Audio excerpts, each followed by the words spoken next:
Bismillahirrahmanirrahim. Assalamualaikum warahmatullahi wabarakatuh. Innal hamdalillah nahmaduhu wa nasta'inuhu wa nastaghfiruh wa na'udzu billahi min shururi anfusina wa min sayyiati a'malina. May yahdihillahu fala mudilla lahu wa may yudlilhu falan tajida lahu waliyyan mursyida. Asyhadu an la ilaha illallah wahdahu la syarika lahu wa asyhadu anna Muhammadan abduhu wa rasuluh la nabiyya wa rasulah ba'da. Para asatidz, para ulama yang dimuliakan Allah, sama-sama kita bersyukur kepada Allah Subhanahu wa taala. Pada pagi hari ini kita bisa bertukar kalam, bisa berdiskusi untuk membicarakan hal-hal yang berkaitan dengan agama tentu saja. Dan majelis-majelis seperti itu disebut oleh Nabi dengan majelis zikir, atau dalam istilah lainnya adalah taman surga. Kata Rasul, siapa yang nampak lewat di sebuah taman surga maka duduklah di situ. Ada sahabat yang bertanya, taman surga itu apa ya Rasulullah? Hilafut zikir. Kata Rasul, halaqah ilmiah, halaqah zikir, yang salah satu bentuknya adalah kita hari ini. Maka mudah-mudahan fadilah menghadiri halaqah ilmu itu bisa kita dapatkan pada pagi hari ini. Dan fadilahnya luar biasa. Dalam hadis dikatakan juga oleh Rasulullah SAW, di antaranya adalah nazalat alaihimus sakinah, Allah akan turunkan kepada mereka ketenangan jiwa. Wa ghashiyatuhumur rahmah, dan mereka akan senantiasa diliputi oleh rasa kasih sayang, rahmat dan kasih sayang Allah. Wa sallat alaihimul malaikah, dan akan berdoa untuk mereka para malaikat. Malaikat itu makbul, namanya selalu tidak berdosa. Awak ini kenapa kurang makbul? Kenapa ya? Kalau malaikat yang berdoa. Dan yang tak kalah pentingnya yang terakhir adalah wa dzakarahumullahu fi man indah. Allah akan sebut-sebut, Allah akan bangga-banggakan mereka di hadapan makhluknya di atas langit sana. Mudah-mudahan fadilah-fadilah itu bisa kita dapatkan pada pagi hari ini. Amin ya rabbal alamin. Sama-sama kita juga harus berselawat dan salam untuk Rasulullah sallallahu alaihi wasallam. Allahumma shalli ala Muhammad wa ala ali Muhammad. Mudah-mudahan kita sebagai umatnya senantiasa berupaya untuk membuktikan cinta dan rindu kita kepada beliau. Kita harus mencintainya karena dia mencintai kita. Kita harus merindukannya karena beliau sangat merindukan kita. Bahkan dalam sebuah riwayat dikatakan Rasul pernah bilang di hadapan sahabatnya, Rasul bilang begini, ishtaqtu li ikhwani, sungguh saya rindu ingin bertemu dengan saudara-saudara saya. Ada di antara sahabat yang nampak kayaknya agak cemburu, dia kok ada orang yang dirindukan Nabi. Sahabat itu bilang, ya Rasulullah, alasna bi ikhwanikum, wahai Rasul, bukankah kami ini saudara kamu?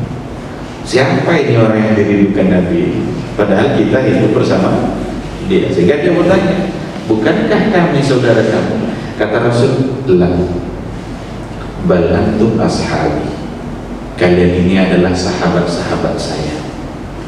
Yang ikhwani, kata Rasul, yang saudara-saudara saya adalah alladzina yu'minuna bi wa lam yarawni, mereka-mereka yang beriman kepada saya, percaya kepada saya, diamalkannya sunnah-sunnah saya, walam yarawni, meskipun mereka tak pernah melihat dan bertemu dengan saya. Kira-kira masuk gak kita ini? Orang yang tak pernah ketemu Nabi, tak pernah berjumpa beliau, tak pernah melihatnya, tapi kita bisa mencintai, kita bisa mencintai syiar-syiar yang beliau ajarkan. Dan yakinlah bahwa satu-satunya jalan keselamatan itu hanyalah ketika kita berada di atas garis yang sudah dibuatkan atau disampaikan oleh Rasulullah Sallallahu Alaihi Wasallam. Ikhwati billah, dulu di hadapan para sahabat Nabi membuat satu garis lurus, dicoretnya garis lurus, satu titik lurus, lalu dibuatnya di sampingnya garis jalan bengkok-bengkok. Kata Rasul, yang jalan saya yang lurus ini, yang bengkok-bengkok ini jalan syaitan. Kalau mau selamat, beradalah pada jalan lurus ini. Tapi kalau kalian sudah mulai menyimpang keluar dari jalan lurus ini, berarti sudah berpindah kepada jalan-jalannya syaitan. Qul hadhihi sabili, katakanlah inilah jalan. Dan itu adalah asy-syari'atul islamiyah, syariat Islam yang sudah disampaikan oleh Nabi secara sempurna tanpa ada kurangnya sedikit pun. Karena sudah sempurna itulah beliau diwafatkan oleh Allah Subhanahu wa ta'ala. Mudah-mudahan kita semua mendapatkan syafaat di yaumul mahsyar, yauma la yanfa'u malun wala banun illa man atallaha bi qalbin salim. Ikhwati fillah, para ulama, para mubalik, saya agak segan juga kalau kita bicara di hadapan para ulama. Paling sulit bagi saya untuk bicara di hadapan orang yang sudah paham dan apa yang akan saya sampaikan. Tapi karena yang namanya muzakarah, justru akan semakin menarik ketika sesuatu disampaikan di hadapan orang yang sudah paham. Ada nanti feedbacknya, ada timbal baliknya, ada at-tajawub, insya Allah. Karena apa yang didengar itu bukanlah sesuatu yang baru, tapi sesuatu yang insya Allah sangat tepat untuk kita diskusikan, apalagi nanti akan disampaikan di malam hari. Dan saya kira untuk menyampaikan malam nanti itu tak perlu bahan panjang-panjang. Di masjid saya itu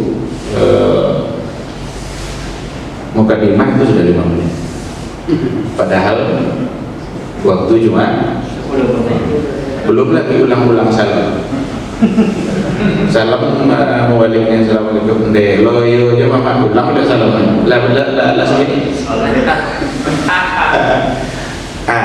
Jadi ketika bahan ini tujuannya untuk nanti malam, saya kira tidak perlu ini. Maka saya tidak menjadikannya sebagai bahan untuk nanti malam, tapi untuk kita diskusikan. Untuk lebih tepatnya adalah kita muzakarahkan. Dan tema kita adalah menyantuni fakir miskin. Ini slide ini saya sudah kirimkan ke Ustaz Dr. Herman, dan saya sengaja tidak bawa laptop lagi karena saya pikir tadi sudah disiapkan gitu ya, untuk ditayangkan. Jadi kalau seandainya sudah ada bahannya di HP, mungkin WA group mungkin ya, karena di grup tidak apa-apa. Nanti bisa dilihat lagi gitu. Dan tidak banyak, hanya prolognya, misi, dalil, kemudian apa manfaat kita menuntuni fakir miskin. Karena memahami manfaat itu yang justru sangat penting, karena itu yang mendorong kita untuk semangat membantu fakir miskin. Baik, ikhwati fillah, sesuai dengan tema menyantuni fakir miskin. Biasanya include itu anak yatim, fakir miskin, menyantuni anak yatim dan fakir miskin. Tapi kita fokus pada fakir miskin saja.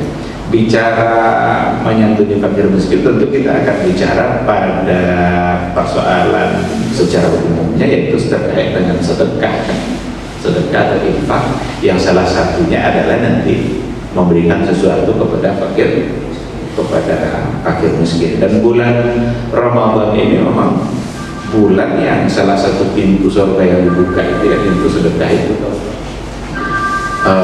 Dan paling tepat untuk kita laksanakan itu adalah bulan Ramadan. Walaupun menyantuni fakir miskin tidaklah hanya dalam Ramadan saja, tapi ketika kita memberikan harta dalam Ramadan itu lebih dilipat gandakan. Dulu di hadapan Rasul, di hadapan para sahabat, Rasul kan bertanya, siapa di antara kalian yang hari ini berpuasa? Kata Abu Bakar, saya ya Rasulullah. Rasul nanya lagi, siapa di antara kalian yang hari ini bersedekah? Saya ya Rasulullah. Lagi-lagi Abu Bakar.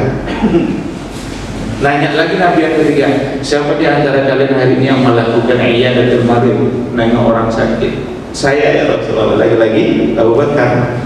Apa kata Rasul? Abu Bakar masuk surga dari pintu mana? Dia mau.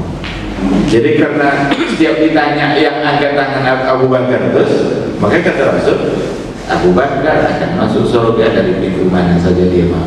Dan itu artinya adalah amalan yang ditanyakan Nabi itu amal pintu surga. Bukankah semua yang ditanya Nabi tadi ada dalam Ramadan? Inilah makna futihat abwabul jannah itu. Jadi kan ada hadis kan, idza dakhala syahrul ramadan futihat abwabul jannah. Kalau masuk bulan Ramadan dibuka pintu surga. Apa artinya? Inilah makna. Pintu-pintu surga tadi itu ada semua dalam Ramadan. Pintu surga yang sedekah, pintu surga yang puasa, apalagi pintu surga untuk yang baca Quran dan lain sebagainya. Nah, maka keberadaan kita dalam bulan Ramadan tentu saja adalah satu anugerah yang luar biasa yang diberikan oleh Allah Subhanahu wa taala. Berapa banyak orang yang tidak diizinkan lagi masuk Ramadan tahun ini. Ada yang sehari sebelum Ramadan meninggal, ada yang malam pertama Ramadan dia meninggal, bahkan ada yang subuh Ramadan pertama dia meninggal. Kita alhamdulillah sampai hari ini, mudah-mudahan sampai berakhir Ramadan kita tetap sehat dan bisa menjalani ibadah sebaik mungkin. Nah, alhamdulillah para ulama, para mubalik yang dimuliakan Allah, salah satu dari amal unggulannya adalah menyantuni fakir miskin. Dalam prolognya ada sebuah riwayat yang datang dari Imam At-Tirmidzi dan dihasankan oleh Syekh Al-Albani. Dikatakan oleh Rasulullah, sesungguhnya inna fil jannati ghurafan turau zuhuruha min butuniha wa butunuha min zuhuriha. Jadi di luar kelihatan indah di dalam. Lalu ada orang Badui yang bertanya, faqala Arabi, berdirilah seorang yang Badui, faqala liman ya Rasulullah, bagi siapa itu ya Rasulullah yang surga tadi itu? Nah, dijawab oleh Nabi, liman al-qabal kalam. Yang pertama, bagi dia yang selalu berkata baik. Ataba itu dari kata taba yatibu tayyib, baik kan baik. Ataba itu membaikkan. Berarti orang selalu menjaga lisannya, menjaga lidahnya dari ucapan yang tidak baik. Karena gampang sekali lidah kita ini terpeleset untuk mengucapkan kata-kata yang mungkin menyakitkan orang. Gampang sekali. Kita kalau tidak berhati-hati, jangan dipikir kita yang dai-dai seperti ini bisa selamat. Jangan dipikir seperti itu. Bahkan ada yang lisan yang tajam-tajam itu antar sesama dai. Iya benar. Iya kan? Antar sesama dai. Yang dia sendiri, padahal dia yang seharusnya akan dicontoh, tapi dia pula yang mengeluarkan kata-kata. Nah, surga tadi liman al-qabal kalam, bagi dia yang selalu berupaya menjaga lidah, membaikkan kata-katanya. Yang kedua, ini yang hubungan sama kita, wa at'amat ta'am, dia yang senantiasa memberikan makan. Memberikan makan tentu saja yang paling utama kepada dia yang membutuhkan. Dan yang membutuhkan itulah nanti akan disebut sebagai fakir miskin. Kalau soal kebutuhan makan kita semua butuh kan, tapi ada orang butuh dia punya kebutuhan itu. Ada orang yang membutuhkan tapi dia tidak punya apa yang dia butuhkan. Itulah level manusia itu nanti. Sehingga Rasul mengajarkan agar tidak ada jarak antara yang punya kebutuhan dengan yang membutuhkan itu. Tidak ada jarak antara yang kaya dengan yang miskin. Sehingga dijadikanlah oleh Nabi wa at'amat ta'am, dan dia yang memberi makan fakir miskin. Wa ada nasiyah, dan dia yang senantiasa berpuasa, berupaya untuk senantiasa berpuasa. Wa shalla lillahi bil laili wan nasu niyam, dia sholat di malam hari sementara orang-orang banyak yang sedang tidur. Rawahu Tirmidzi wa hasanahu Syekh Al-Albani rahimahullah. Ikhwati fillah, dari poin-poin ini nampaknya ada semua dalam Ramadan ini, ya kan?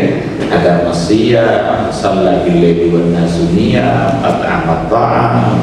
Ini semua pintu-pintu kebaikan, dan jadilah kita orang-orang yang menjadi pintu bagi kebaikan ini. Ini sebagai prolognya menggambarkan betapa memang salah satu dari amal unggulan yang perlu untuk kita kejar, perlu untuk kita buru dan kita laksanakan adalah menyantuni fakir miskin. Sekarang siapa itu fakir miskin? Definisinya apa? Fakir miskin itu sebenarnya adalah mereka yang tidak memiliki apa yang diperlukan untuk memenuhi kebutuhan pokok dalam kehidupan sehari-hari. Fakir miskin itu sama sebenarnya. Orang yang tidak memiliki kebutuhan keseharian, dan itu kebutuhan pokok. Kebutuhan pokok itu seperti makan, minum, pakaian. Tidak bisa dia memenuhi makanan anak-anaknya, tidak bisa dia memenuhi pakaian anak-anaknya. Itu berarti fakir miskin. Lalu apa bedanya? Nah, bedanya ini untuk lebih luas keterangannya, coba tengok nanti di kitab tafsir At-Tabari ketika beliau menafsirkan ayat innamas shadaqatu lil fuqara wal masakin. Ketika disebutkan dua kata itu secara bersamaan berarti berbeda, karena nanti disebut miskin secara sendiri maka masuk fakir, disebut fakir secara sendiri masuk miskin. Itu dalam kaidahnya itu iza iftaraqa istama'a wa iza istama'a iftaraqa. Kalau bergabung dia berarti berbeda. Iman dan Islam namanya. Kalau ada dai bilang mari sama-sama kita tingkatkan iman dan Islam kita, sama enggak mana iman dan Islam itu? Kalau sama enggak apa diulang? Jadi iza istama'a kalau disebut bersamaan iftaraqa. Wa idza iftaraqa kalau disebutkan masing-masing secara sendiri-sendiri istama, berarti dua-duanya masuk. Mari sama-sama kita tingkatkan keislaman kita, masuk di situ iman, karena disebutkan secara sendiri. Nah, fakir sama miskin seperti itu. Maka dalam zakat fitrah apa kata Rasul? Tu'mata lil masakin. Masukkan fuqara. Kok Nabi bilang masakin saja? Berarti masuk, karena disebutkan secara sendiri. Iftaraqa kalau terpisah dia istama, maka bergabung dia. Tapi kalau disebutkan dua-duanya berbeda. Maka ketika innamas shadaqatu lil fuqara wal masakin, berarti berbeda. Nah, apa bedanya? Ada banyak sekali para ulama memberikan perbedaan. Baliklah nanti ke tafsir At-Tabari itu salah satunya. Di tafsir Mufassir yang lain itu juga ada. Saya sampaikan beberapa hal. Saya ambil beberapa hal. Qala al-Imam Mujahid. Menurut Imam Mujahid bedanya adalah al-faqir huwa allazi la yas'al wal miskin allazi yas'al. Yang fakir itu dia tidak punya kebutuhan, tapi tidak dia tengokkan ketidakbutuhannya itu dengan cara meminta-minta. Tidak dia tengoknya, tidak mau dia minta-minta, padahal dia tidak punya. Wal miskin alladzi yas'al. Sedangkan yang miskin yang meminta-minta, dia tidak punya juga, tapi ditengokkannya ke orang kalau dia tidak punya dengan cara meminta-minta, maka miskin. Berarti dia menghina dirinya kan. Maka salah satu dari makna maskanah itu kehinaan. Kan ada ayat duriban alaihi wadzillatu. Apa makna maskanah di situ? Kehinaan. Berarti orang miskin itu dia tidak punya juga, sama dengan orang fakir tidak punya juga. Cuma yang fakir dia tak meminta-minta, dia tak ditengokkannya kalau dia fakir. Kalau miskin lebih cenderung untuk meminta-minta dan ditengokkannya.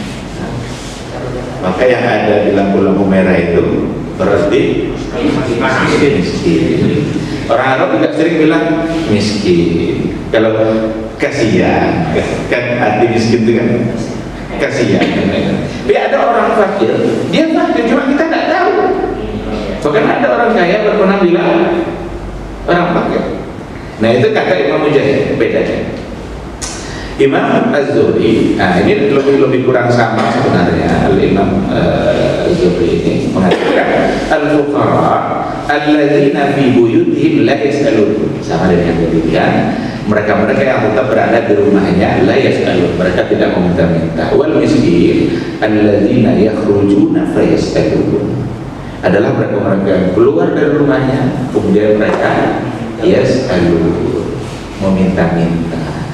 Kata Imam Qatadah mengatakan, al-faqiru man bihi zamanah wal miskin as-sahih al-muhtaj. Yang fakir itu, kata Imam Qatadah, man bihi zamanah, orang yang dia tidak punya sesuatu yang sebagai kebutuhannya, tapi kena zamanah. Zamanah itu muzmin, maradul muzmin, dia sakit, dia tidak bisa lagi berusaha. Sedangkan yang miskin, kata beliau, as-sahih al-muhtaj. Sahih itu orang yang sehat. Kalau tadi kan sakit, dia tidak bisa bekerja. Ini sehat, entah karena tidak bisa bekerja, entah karena malas bekerja, pokoknya dia muhtaj. As-sahih al-muhtaj. Sahih, dia sehat badannya, tapi dia memerlukan banyak hal yang dia tidak punya. Mungkin pekerjaan yang dia dapat tidak menghasilkan banyak hal, tidak menjadi pintu rezeki yang banyak seperti orang lain, walaupun dia tetap bekerja. Karena ada orang bekerja banting tulang sampai dari subuh sampai hampir subuh lagi, tapi segitu aja hidup. Ada orang bekerja sekian jam tapi justru menghasilkan meledak kan? Maka kata Al-Mutawalli Sya'rawi, ada ungkapan yang mungkin agak sulit kita menerimanya. Ini perlu juga kita bisa ke Arab ini. Apa kata beliau? Tidak ada hubungan antara kerja dan rezeki. Saya tidak percaya. Tidak ada hubungan antara kerja dan rezeki. Rezeki itu kerja Allah, bekerja itu ibadah kita. Itu kata beliau. Saya awalnya pas tengok, iya benar. Ada bukunya judulnya Ar-Rizqu, sudah diterjemahkan bahasa Indonesia, rezeki kalau nggak salah. Diberikannya contoh, pas dibaca contoh, yakin kita insya Allah bahwa rezeki itu tidak nyambung langsung sama kerja. Artinya bukan karena bekerja itu kita dapat rezeki. Dibuatnya contoh, pertama, janin yang dalam rahim ada kerja nggak? Ada rezeki? Banyak rezeki. Bahkan untuk rezeki dia, boleh ibu-ibu hamil itu tidak puasa. Coba yang demi dia mendapat, dia nggak ada lagi. Lahirlah bayi tadi, lahirlah janin tadi. Ada kerjanya kan? Ada rezekinya? Banyak rezekinya udah banyak. Jadi benar juga ini saya pikir. Jadi ada hubungannya. Maka tidak mesti orang yang bekerja 24 jam lalu dia paling kaya. Justru yang kerja 24 jam dia miskin-miskin. Habis waktunya bekerja, karena tinggal pula sholat gara-gara bekerja itu. Maka wa fis samaa'i rizqukum wa ma tu'adun. Rezeki kami di langit. Rezeki kita tidak di bumi, rezeki kita di langit. Yang menentukan yang di langit. Kita tinggal bekerja dalam artian ikhtiar dalam bentuk ibadah. Maka apapun ibadah, apapun kerja yang dilakukan oleh seorang ayah untuk mencari nafkah anaknya, itu semua akan dinilai ibadah oleh Allah. Namun rezeki tetap Allah yang ketakwaannya akan berhubungan dengan rezeki, bukan pekerjaan. Karena pekerjaan tidak menjamin. Kalau kata Allah dia tidak dapat tuh. Ada orang 10 hektar sawitnya, panenlah dia hari ini, pas pulang dirangkul orang semuanya, habis. Ketika Allah tidak mengizinkan itu untuk dia. Jadi balik yang tadi Qatadah membedakan tidak dengan meminta sama tidak meminta, tapi antara yang dia berbadan sehat, mungkin masih bisa bekerja, tapi tetap tidak mendapatkan apa yang cukup. Sedangkan fakir man bihi zamanah, di mana dia memiliki penyakit dan dia sulit untuk berusaha. Saya ambil 3 saja, padahal Itu ada banyak pendapat para ulama. Ada yang bilang begini, al-faqir minal muslimin wal miskin min ahli kitab. Ada di antara ulama yang bilang gitu. Kenapa miskinnya untuk mereka? Karena apa namanya? Karena mereka tidak kan lebih hina dari segi keimanan gitu kan, dianggap mereka hina karena tidak beriman kepada Allah Subhanahu wa ta'ala. Nah, jadi sekali lagi kalau mau yang panjang lebarnya penyebarannya baliklah ke tafsir itu, karena kita tidak mungkin juga untuk membahasnya secara keseluruhan. Kemudian dalil saya kira yang jelas ini ya, sudah hafal mungkin bagi kita semua bagaimana kita harus menyantuni fakir miskin. Ini hanya ada satu ayat dan 2 hadis yang padahal dalam Al-Quran banyak sekali.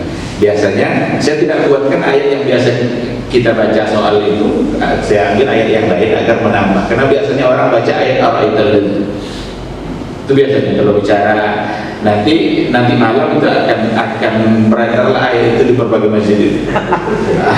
Ara'aital ladzi yukadzibu bid-din fadzalikal ladzi yad'u al-yatim. Tahukah kalian siapakah orang yang mendustakan? Ad-din itu sebenarnya agama atau hari pembalasan? Hari pembalasan. Allah alam, tapi sering kita mendengar. Tahukah kalian orang mendustakan? Kalau maliki yaumiddin, yang menguasai hari. Kalau yang tadi itu ara'aital ladzi yukadzibu bid-din, ad-din di situ hari pembalasan kah atau agama? Wallahu a'lam. Ini para ulama semua ini. Pokoknya saya buka celah-celah sedikit aja untuk berdiskusi agar kita coba ya. Al-Infitar surah 82 ayat 17 sampai 19. Wa ma ada rokama yang mutim, summa ma ada rokama yang mutim. Itu kata adil lain artinya adalah hari yaum. Ada yaumunya. Kalau ini lebih kepada hukum syar'i gitu ya. Apa? Yang dalam hukum ini Iya. syar'i. Apakah berbeda antara adil ketika diiringi dengan kata yaum sehingga ada harinya, atau adil yang artinya, karena ada juga la ikraha fid din. La ikraha fid din. Tidak ada paksaan dalam, bukan hari pembalasan, tapi dalam beragama. Inna dina indallahi Islam. Inna dina, ad-din itu adalah agama.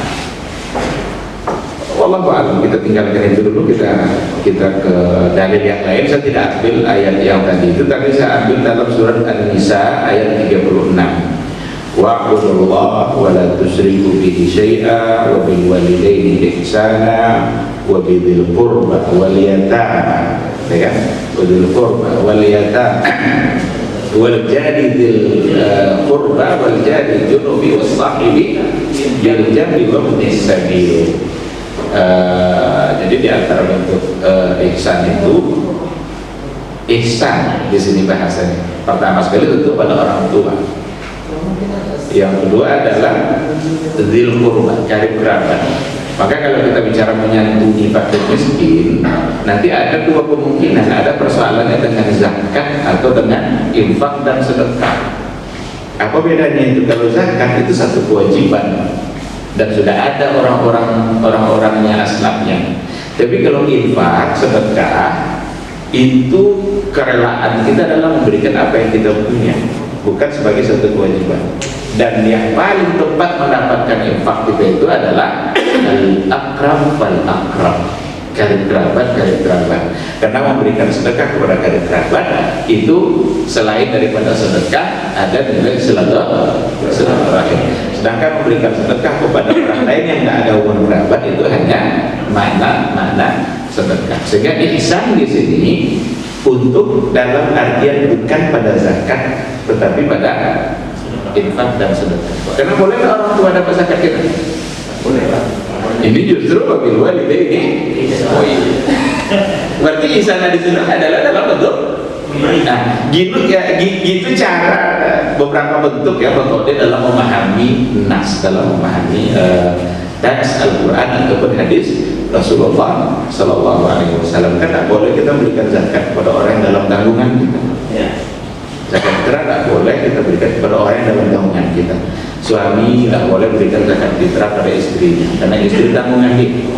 Tapi istri boleh bayar zakat pada suami. Karena suami bukan tanggungan istri. Tapi nanti termakan dia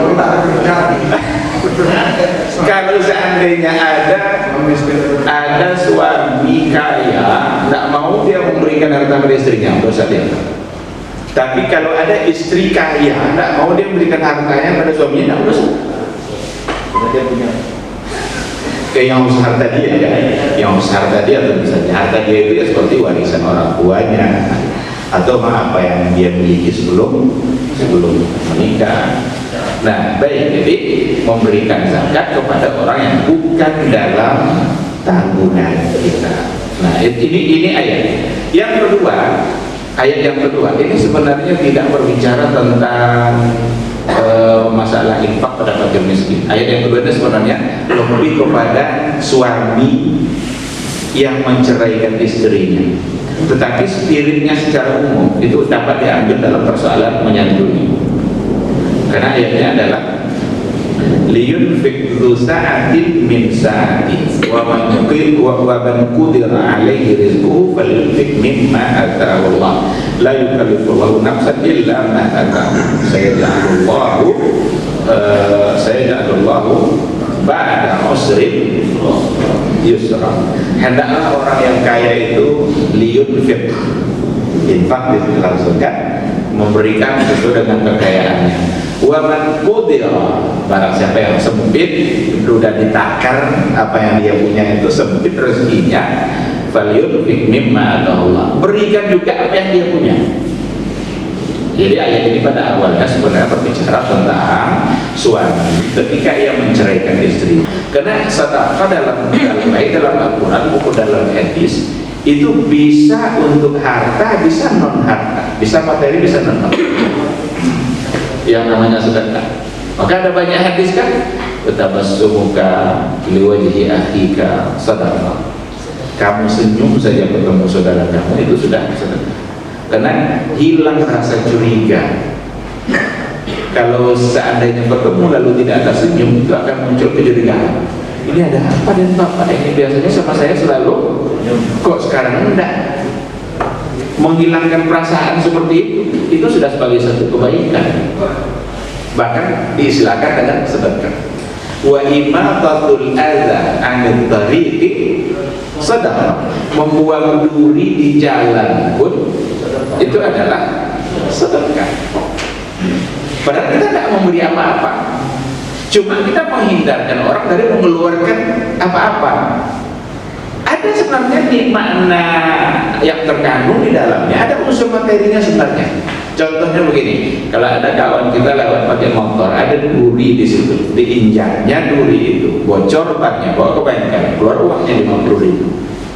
Sekarang kalau kita singkirkan duri itu lewat dia, kita menghindarkan dia dari mengeluarkan uang. Maka memberi uang itu sama berarti kita menghindarkan dia dari mengeluarkan uang. Bagi kita yang membuang duri tadi, berarti kita memberikan dia uang bukan dalam bentuk uang, menghindarkan dia dari mengeluarkan uang. Sama enggak kira-kira? Maka wajar Nabi bilang sedekah itu adalah sedekah. Nah, begitulah dalamnya bahasa Rasul. Jadi wajar kalau disifati Nabi itu kata-katanya dengan jawami'ul kalim. Itu sifat dari kata-kata Nabi, jawami'ul kalim. Apa artinya? Bahasa yang singkat tapi mengandung makna yang sangat padat. Sedikit aja Nabi ngomong maknanya dalam. Itu hadis man yuridillahu bihi khairan yufaqihu fid din. Siapa yang Allah inginkan kebaikan kepadanya, yufaqihu fid din, Allah jadikan dia paham agama, faqih dalam agama. Itu disarahkan ada salah seorang ulama 2 jilid. Jilid pertama bicara man yuridillahu bihi khairan. Jilid kedua bicara Yufaqihu. Begitulah bahasa Nabi. Ringkas, tapi maknanya dalam dan padat. Kalau apa? Ala 2 jam begitu. Sekayaknya aja. Mana? Entah teman-teman. Tapi nggak ada kan maksudnya itu orang yang di warung kopi, orang di mana. Kalau MBI itu tuh enggak.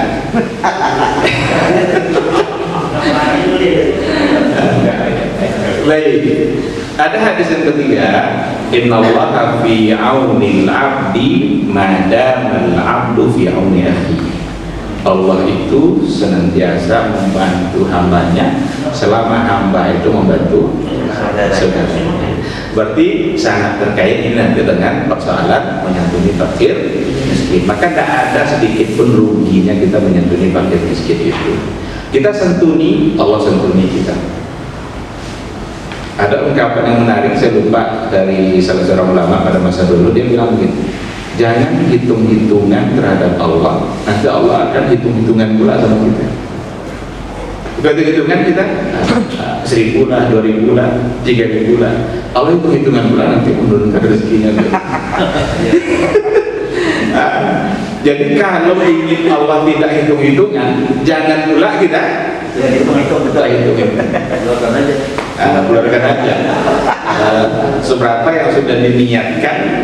Kalau umpamanya sudah terniat 50.000, yang diniatkan itu keluarga. Jangan nanti pas kok ada 22 aja kan bisa berubah dia itu kan ketika nampak 20 tadi kan 20 aja lah. Berarti kita sudah mulai itu kan nanti Allah akan hitung-hitungan. Baik, itu dari sekarang manfaat. Nah, ini yang barangkali yang paling intinya ini, manfaat membantu fakir miskin. Ini masuk ke dalam manfaat bersedekah secara umum, dan ada juga yang langsung hadisnya khusus untuk yang hubungannya dan miskin itu. Yang pertama sekali adalah manfaat di dunia.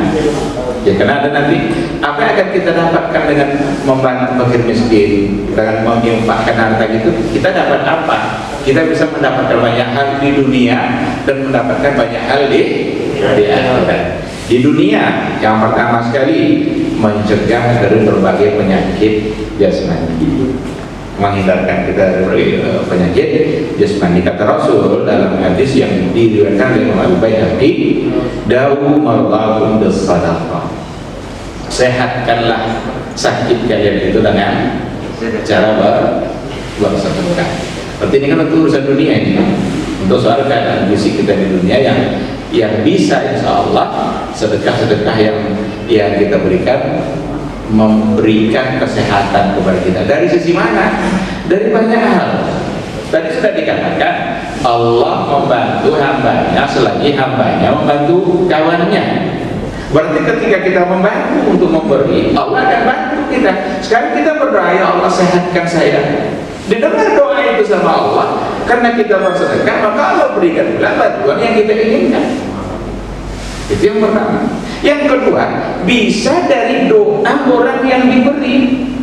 Jarang saya tengok orang yang diberi yang tak doa. Yang diberi cuma 2.000 tapi doanya panjang. Iya betul. Coba lihat lampu merah ini. Kita tidak tahu lisan mana yang terdengar oleh Allah. Mungkin di antara mereka ada yang rajin ibadah, mungkin di antara mereka ada juga yang tidak pernah sholat, kan mungkin aja kan. Tapi kita tidak tahu, itu bukan kerja kita menilai mereka. 2.000 kita kasih, panjang doanya, mudah-mudahan sehat Pak, mudah-mudahan rezeki lancar. Karena 2.000 bagi dia itu pesan, sementara 2.000 bagi yang memberi kecil, maka tidak berarti apa-apa. Maka kalau ibarat dalam logika zakat kan seperti itu. Kalau kita buat gambar satu roti besar bulat, ada roti besar bulat ini, ambil sedikit 2,5 dari roti besar tadi. Yang 2,5 ini tidak berarti apa-apa bagi yang memiliki roti besar. Tapi yang 2,5 ini sangat berarti bagi bagian. Tidak akan menghilangkan kenyangnya orang kaya dengan 2,5, tapi pasti akan mengenyangkan orang fakir miskin. Pasti. Itu logika dalam bayar zakat. Maka akan bisa menyehatkan jasmani. Yang kedua, sebagai penyembuh bagi penyakit hati. Kalau tadi jasmani, sekarang hubungannya dengan penyakit hati. Ada sebuah riwayat dari Abu Hurairah, anna rajulan syakka ila Rasulillah sallallahu alaihi wasallam. Ada seseorang datang menemui Nabi. Dia mengadukan apa kepada Nabi? Syakka qaswata qalbi. Dia mengadukan persoalan hatinya kok kesat kali ini, hatinya sulit kali untuk lembut. Tidak ada rasa kasih sayang di hati. Kasar aja omongannya terus. Ngadu dia sama Nabi. Apa kata Rasul? Idza aradta ayyalina qalbuka, apabila kamu ingin hati kamu menjadi lembut, bahasa kamu menjadi baik, apa kata Rasul? Fa'at'imil miskin wamsah ra'sal yatim. Berilah makan orang miskin dan usap-usap kepala anak yatim. Berarti berikan fakir miskin bisa melunakkan, melembutkan hati yang keras, hati yang selama ini sulit untuk memberikan maaf. Banyak-banyak memberi makan fakir miskin, nanti hatinya akan lunak sendiri. Karena ternyata ada orang yang keadaannya jauh lebih. Kadang kita mengeluh terus kerja kita, karena kita belum tahu ternyata banyak orang yang sedang menginginkan untuk sampai pada tingkat di kita yang ada pada saat itu. Maka at'im al-miskin wa musah ra'sal yatim. Yang ketiga, manfaat duniawi akan didapatkan, harta akan diberkahi dan berlipat ganda. Akan dilipat ganda karena harta Allah. Apa dalilnya? Banyak. Di antara hadisnya adalah ma naqasa malun min sadaqah. Atau dalam satu lafaz lain, ma naqasa sadaqatun min mal. Harta itu tak pernah berkurang disebabkan oleh sedekah. Jadi tak pernah berkurang disebabkan oleh sedekah. Secara zahir mungkin nominal sesaat bisa berkurang. Maka sedekah jangan pakai hitung matematika kita, tapi sedekah itu pakai hitungan matematikanya Allah. Kalau kita 5 kurang 5 itu 0. Di kita, matematika kita gitu. Kalau matematika Allah 5 kurang 5, 50. Iya betul. Karena ditambahkan nolnya, bukan dihilangkan 5 tapi tinggal 0 dah. 5 kurang 5, 50. Kenapa? Karena satu kebaikan al-hasanatu bi asyri amsalihha. Satu kebaikan dibanding dibalas dengan 10. Ada kisah menarik, Ali bin Abi Thalib itu mencari buah delima untuk Fatimah. Fatimah ingin kali mendapatkan buah delima itu. Dicarilah oleh Ali bin Abi Thalib. Lama nyari, akhirnya dapat satu. Alhamdulillah, kata Ali. Pulang dia, bawa buah delima itu. Di jalan dicegat oleh orang yang meminta-minta dan yang diminta delima itu. Ali berpikir, ini orang ini atau istri? Kenapa aku gak kayak gitu?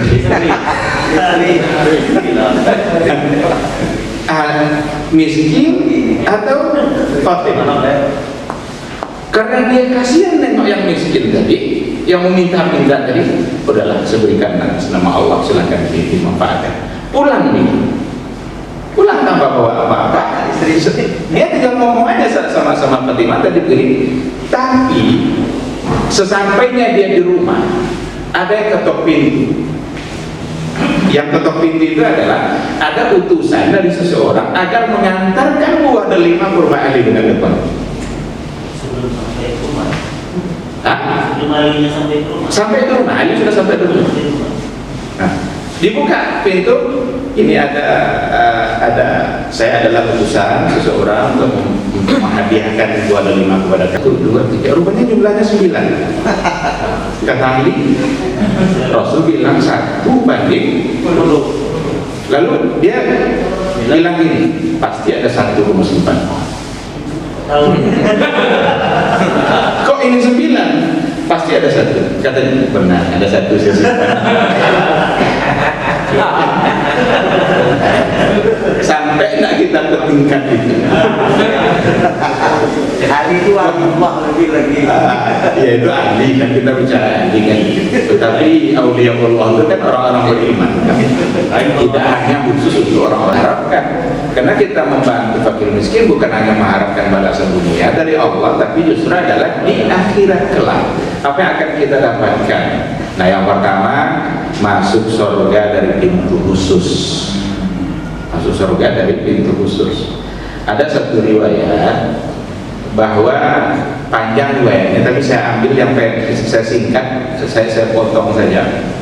Nabi di hadapan para sahabatnya pernah menyampaikan ini, kata beliau, wa man kana min ahli siyam du'iya min badir rayyan.